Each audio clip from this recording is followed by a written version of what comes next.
महाराष्ट्राची धान खरेदीची फाईल ज्याच्यासाठी दादा थांबले, नाहीतर गाडीने निघून जाणार होते तर ते आज आपल्यात असते. त्यानंतर डिकले साहेबांनी एक फाईल पुढे केली.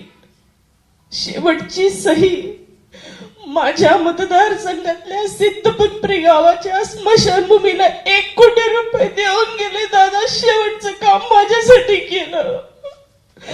कसं विसरणार मी त्यांना आणि कसे अश्रू थांबणार. आज पवार कुटुंबाला आमच्या सर्वांची आमदारांची गरज आहे आणि आपल्या सर्वांची परवानगी घेऊन मुंबईला जाते आहे. काय घडामोडी घडता आहे काही समजत नाहीये, परंतु बोलवणं आलेलं आहे. पक्षाचा आदेश आहे, जायचं आहे. आम्ही पवार कुटुंबाच्या सोबत कायम राहू. आपण सर्वही त्यांच्या सोबत राहाल अशी अपेक्षा आहे. आज दादांच्या उत्तराधिकारी त्यांच्या पत्नी सुनेत्रा वहिनी पवार, आम्ही असं बातम्यांमधून ऐकतो आहे की आज त्यांचा शपथविधी आहे.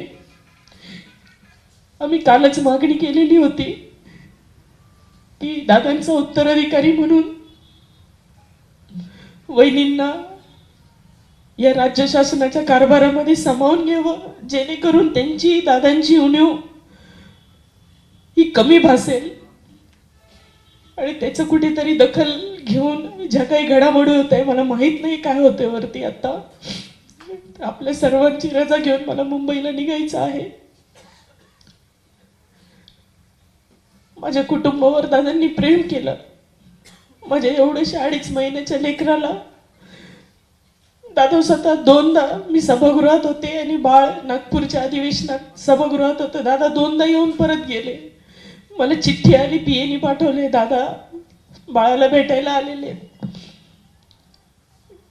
मी धावत धावत हिरकणी कक्षात गेले आणि शेजारीच दादांचं कॅबिन होतं. दादांना निरोप दिला की ताई आलेले. दादा परत आले. 3ऱ्यांदा माझ्यासाठी परत कॅबिनला आले.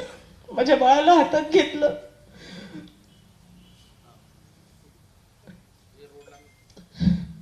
मला काय म्हणशील, मामा म्हणशील का दादा म्हणशील, हे दादांचे शब्द होते प्रशंसकला. डोक्यावर हात ठेवला माझ्या आणि त्याचा आशीर्वाद दिला. आज माझा खूप मोठा आधार हरपलेला आहे.